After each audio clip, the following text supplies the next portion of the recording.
Hey, this is Michael from Brainy Face Project, and I have a monthly update. So this update is for April of 2025, and I'm always surprised when people watch these videos, but the reason I do these videos is to hold myself accountable, just to make sure that I'm making progress on the channel, growing the community. It's really important for me to reflect back on this, but even more importantly, if there's even a single person out there who's interested in how a YouTube channel grows, this is kind of a documentation of that journey. And hopefully there's something that helps you a little bit along the way. So let's just jump right into this here. We are in April of 2025, and I wanted to start with some milestones. The first milestone was actually 12 years ago. On April 7th, 2013, the first video was published. So this channel's been around a long time, but remember, there were 10 years that nothing happened on this channel. I only kind of brought this channel back from the dead less than 3 months ago, and I'm really glad I did. But April 7th, 2013, YouTube had sent me a little notification. New achievement, your channel is 12 years old today. So it's a totally different environment than it was before. The new YouTube versus old YouTube. I kind of wish sometimes that I had kept up with the channel during those full 12 years, because it could have grown a lot more. But you know what? Life gets in the way, and I had a lot of other things. I was extremely focused on my career and family and all sorts of other things. So I wasn't able to spend time with it, but I am now. So I'm back and doing it. But new YouTube is a lot different than the old YouTube used to be.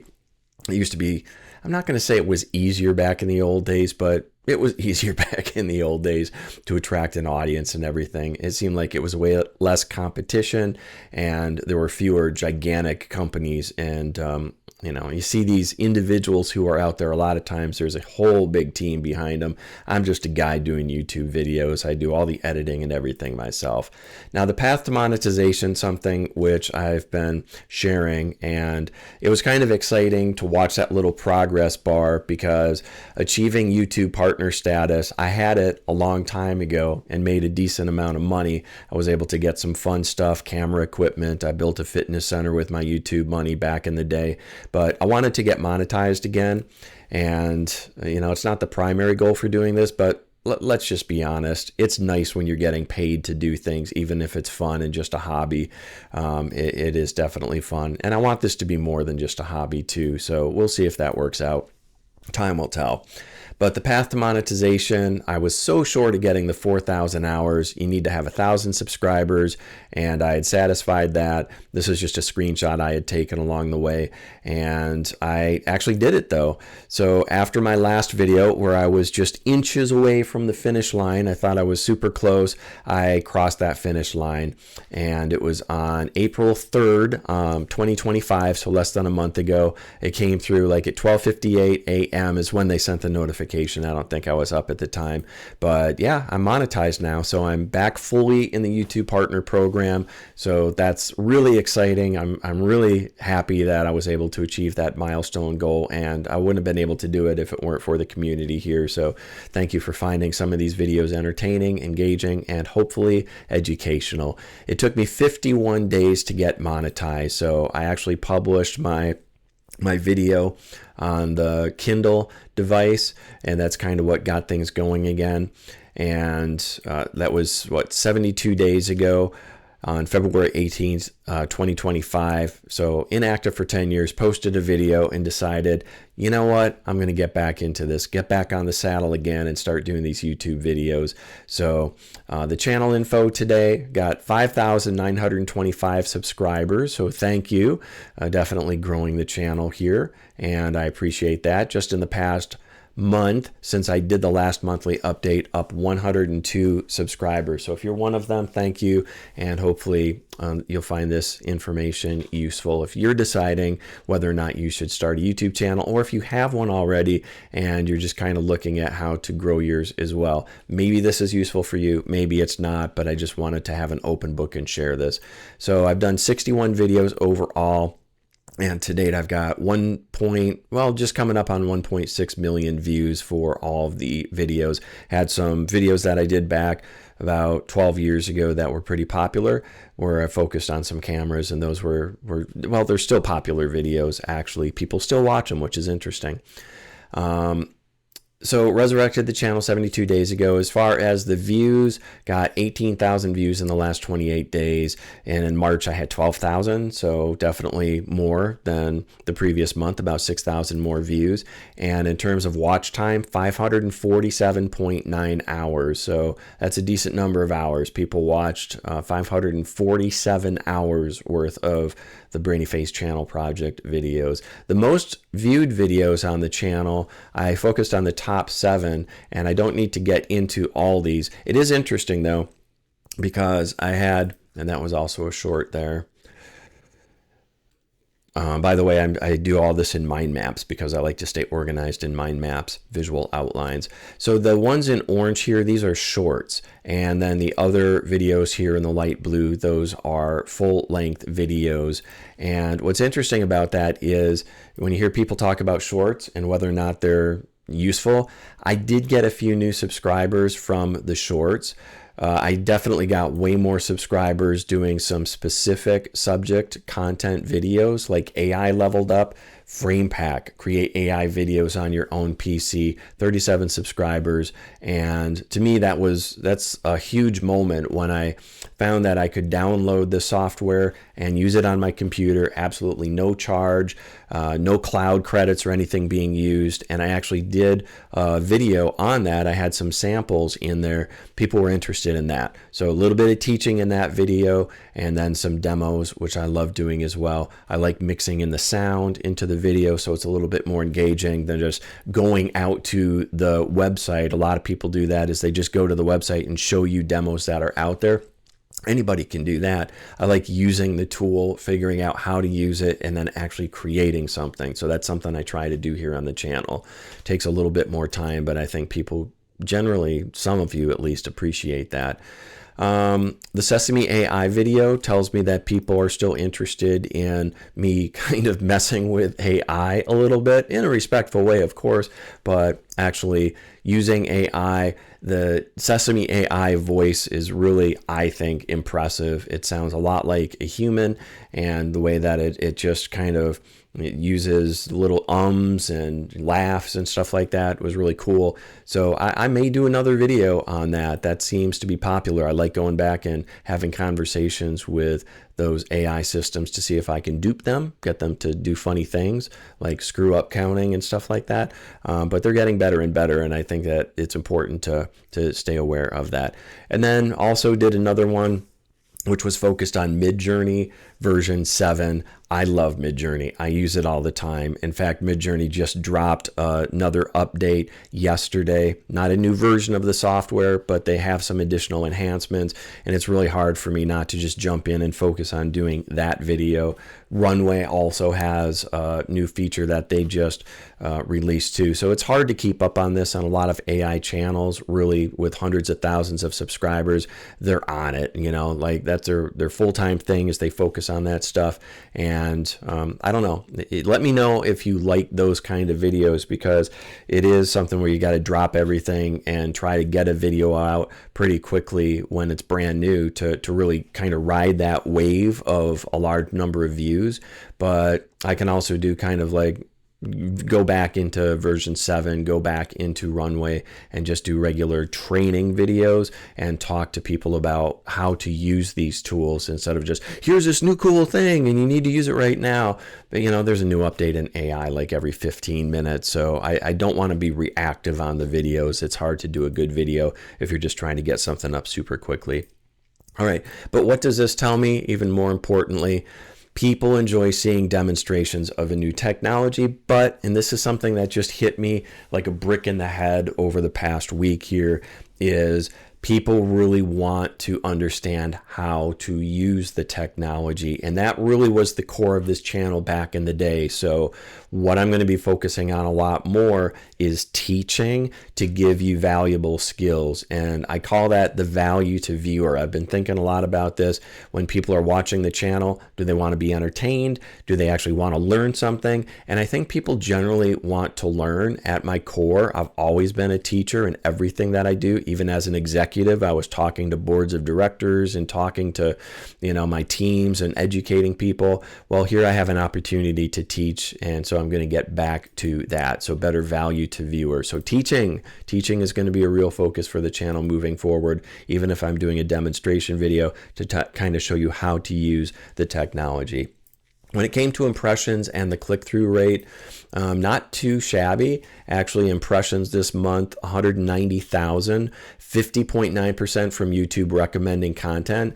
When you are publishing content as a creator, sometimes you wonder if the YouTube algorithm hates you, if it's actually working against you to not get your video out there. But when you look at the number of impressions and the fact that 50.9% came from YouTube recommending my content, YouTube doesn't hate anybody. It is offering it out. It's trying to find the right audience for the content. And it's just about consistency and giving YouTube practical titles, having content that's valuable to people so it can connect that content to the people who want to watch it. The 4.1% click-through rate is good. That's a pretty good click-through rate. And remember, impressions and how they lead to watch time, or how they led to watch time. Impressions are the number of times the video thumbnail was shown to people on YouTube, and that includes homepage, search results, and suggested videos. The click-through rate, this is the thing. Like, are people engaging with that thumbnail? And I found, again, I don't know why it is, but when you look at the thumbnail, some of them are super cheesy, but that works. I found that a bigger picture of me having some kind of a cheesy expression on my face, people do tend to click on that more. Right. So you just kind of have to go, hey, I'm having fun, and I do have fun making the thumbnails.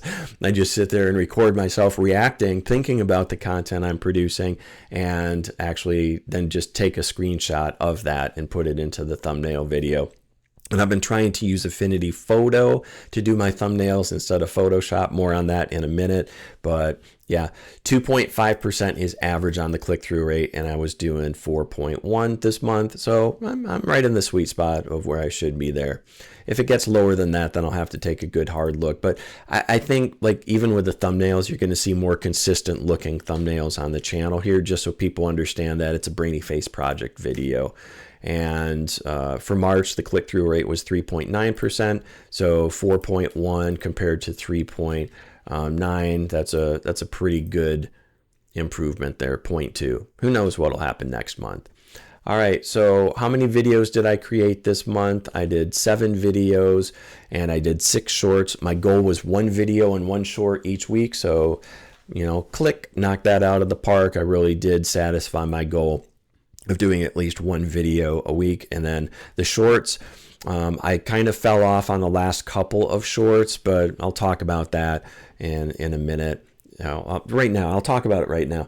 The reason why is, on a couple of the videos, I didn't feel like people wanted to watch them. When I posted the videos, I put it up, and I had a really low number of views on those videos, and I actually thought about pulling the videos down. I thought, man, people hate these videos. Maybe YouTube doesn't like these videos. Maybe I should just take the video down.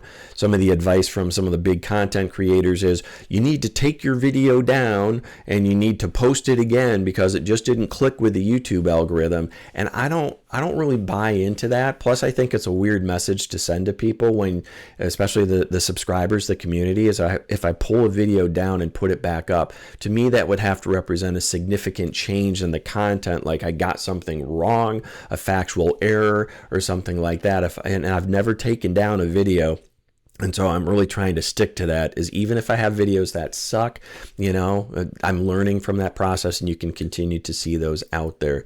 So yeah, 7 videos, 6 shorts. I didn't do a couple shorts because I thought, well, maybe these videos aren't great. But now what I'm starting to think is all the more reason to do a short, because I am seeing that those shorts are connecting with people. I'm getting a lot of views on those.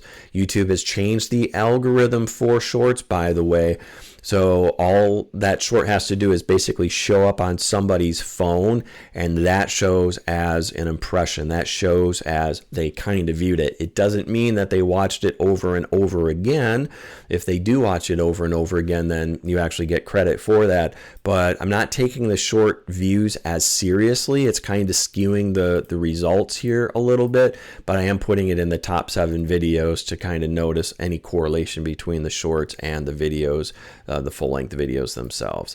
All right, so experiments and focus areas. For digital shorts, I did a digital short this month. I've never done a full digital short. And so I actually spent the better part of a couple days working on that. And part of it was this frame pack software that lets you create videos, AI videos from still images. It's pretty slow.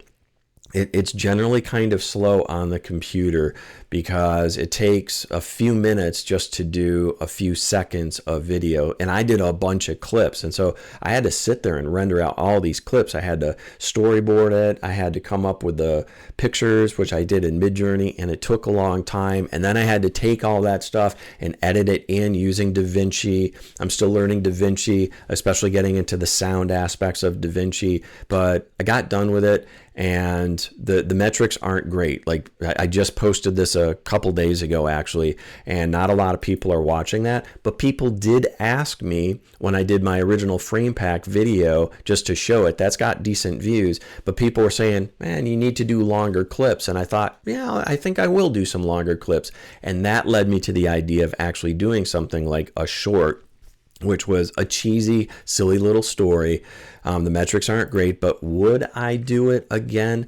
Absolutely, 1,000% yes, because I'd never done one before, and the way technology is changing, I really am excited about the ability to create movies on my own. I think that people are going to be empowered to be able to create short stories and visual movies on their own computers, and they're going to be able to do this in a way that is going to empower them to be their own directors. And I'm a huge movie buff. I love movies, and the ability to create things is really exciting for me. So I will do more shorts, and instead of me just doing them on my computer and then they just sit there on the hard drive, even if I don't get a lot of views, I'm going to put it out there on the channel because somebody might be interested, even if I don't get a lot of views. But here's some quotes that I found.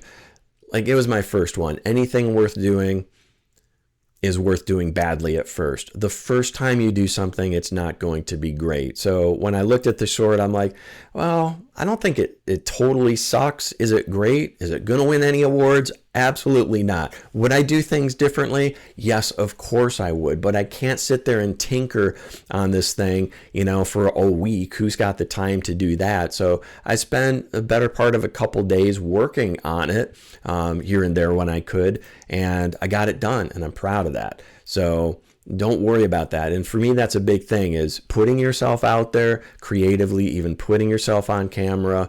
It takes a while to build that confidence. But for me, it's not being in front of camera. I'm okay with that. It's when I create something and sharing it out with people.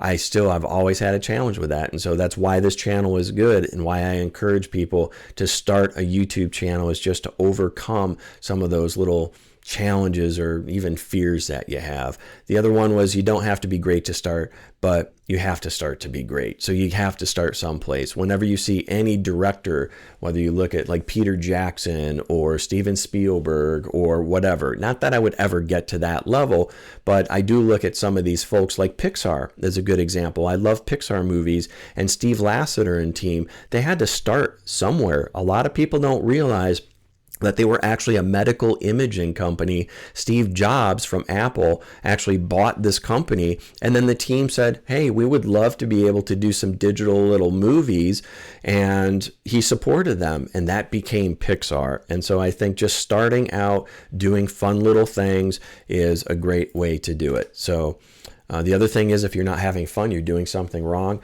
Man, I have fun on this channel, and I hope it shows. Like, I really do enjoy spending time working on these videos, and that's got to be a part of it. As soon as it stops being fun, like, I have to either figure out how to make it fun again or just quit doing it, because life is too short. And as long as I'm having fun, like, my hope is that I continue to be able to put energy and time into this channel and have it grow on an ongoing basis. And so, yes, I will do that short or do more shorts in the future.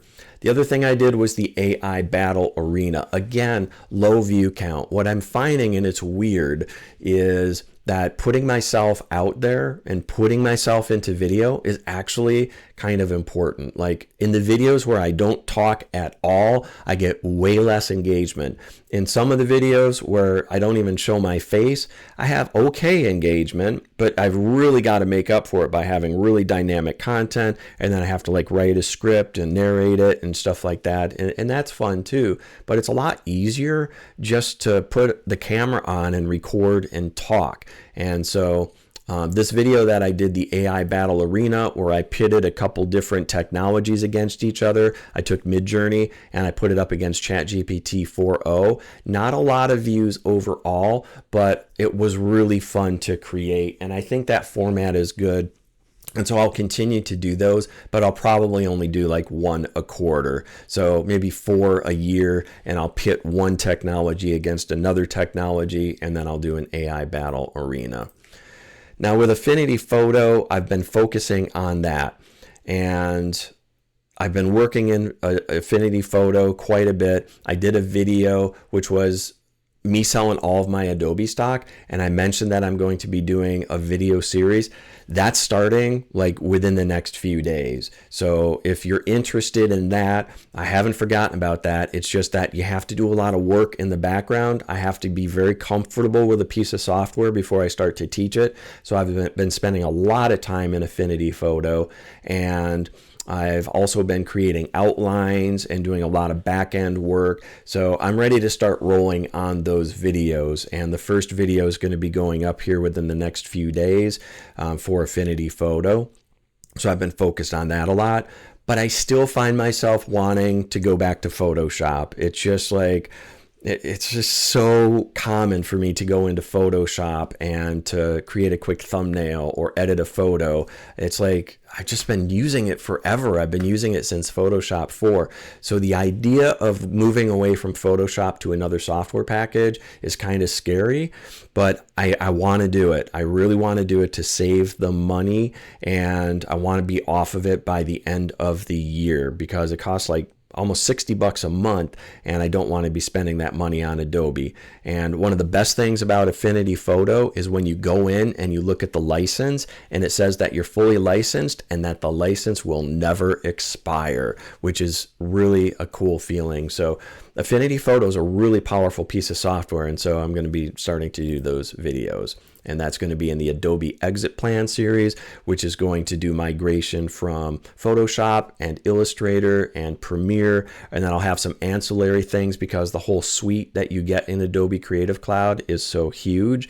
I will be talking about some other things as well.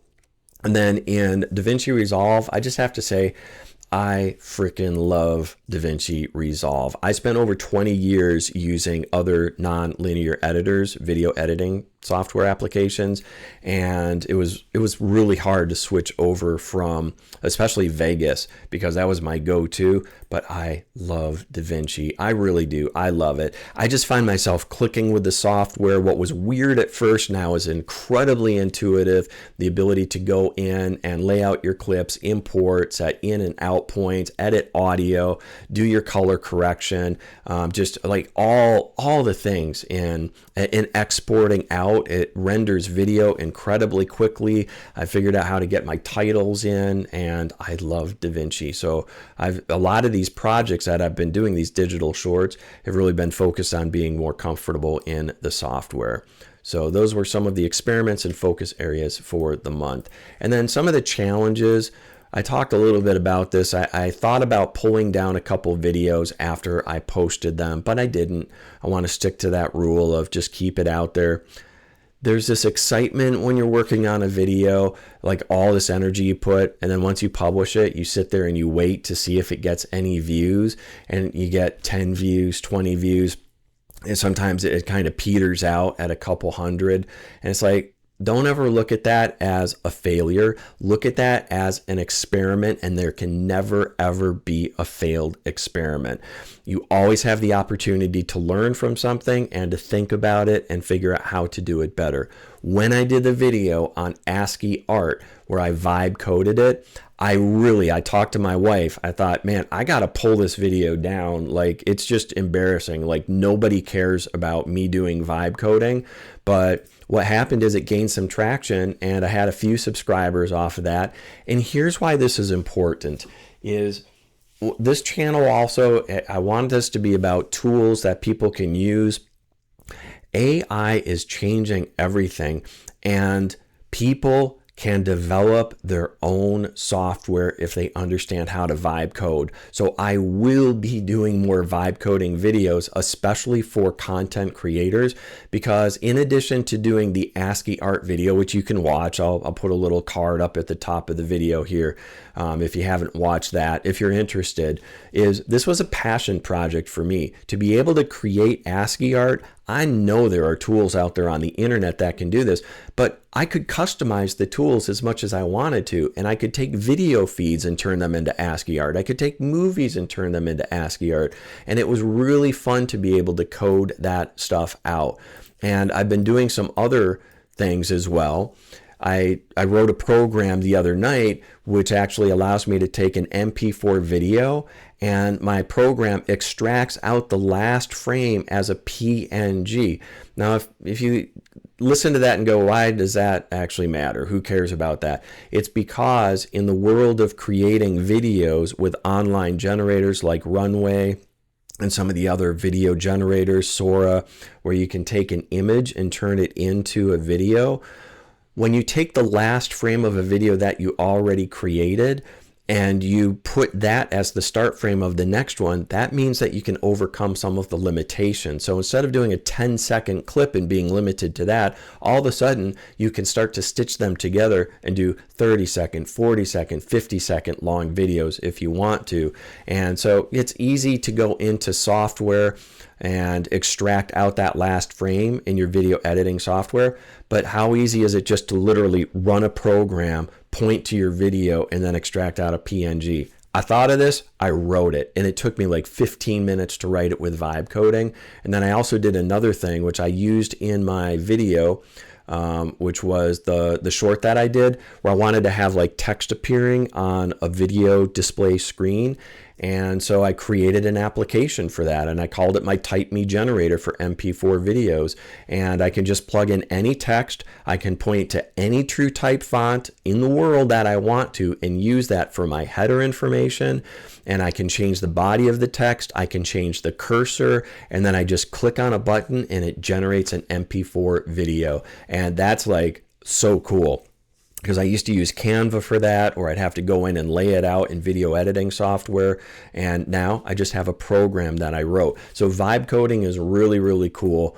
And I'm glad I did pull the video down, because I think that that kind of thing is going to resonate with some creators, is actually going in and doing that. And what I probably will need to do at some point is think about how to share the code out, because there's a lot of troubleshooting that goes into creating the code. And you can spend hours working, even when you're vibe coding, on doing troubleshooting, getting things just right. So I'm interested in figuring out a way, if anybody's interested in me being able to share that out.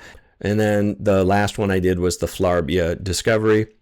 And again, that was what I talked about there, just being able to go into any software application and The metrics weren't great, but would I do it again? Yes, because of all those things I talked about before. You got to do something to get better at it. And I've always fantasized about being able to make my own movies on the computer. And so it's getting to the point where you can do that. Okay, so what's the focus for May? We've got the Adobe Exit Plan series. That series I'm excited about. We're going to start out with moving from Adobe Photoshop over to Affinity Photo.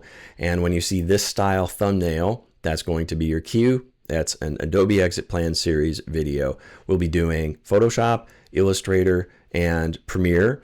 And basically anybody that wants to switch from any existing video editor over to DaVinci, that's going to be part of that series as well. And I'll cover the ancillary programs as well within the Adobe suite, at least a few of them as well. And so that I'm excited about. The secondary focus is going to be videos that focus on tools like Midjourney and Runway. And if there's any open source stuff that really catches my attention and I want to share that out, but it's going to be more of like teaching you how to use the software as opposed to just here's the software, look at me do this thing in it. It's going to be really focused on teaching. And then the additional stuff, I'm still waiting for Amazon to release their Alexa Plus. I did this farewell Alexa video, seems like forever ago. It's got to be coming up on a couple months now, but they still haven't rolled out Alexa Plus. And I said I was going to do a video. I like to follow through when I say I'm going to do a video. Sometimes it just takes a while. And I'm waiting for them. But if that pops, then I'll do another video. But if there's anything that you want to see on the channel, please, comments are really helpful. I appreciate people who comment, and it means a lot to me, especially when you give me feedback. If you like certain types of videos, let me know because I want to do more of those. And if you find this update, like this monthly update, helpful, let me know. Either way, I'm going to do them because I really want to have these be historical kind of like time capsules into how the channel is growing. And it helps me because it forces me every month to really think about what I'm doing and what I could be doing better. But if you have any suggestions, I'd love to hear from you as well. So thanks for watching and we'll see you soon. Take care. Bye.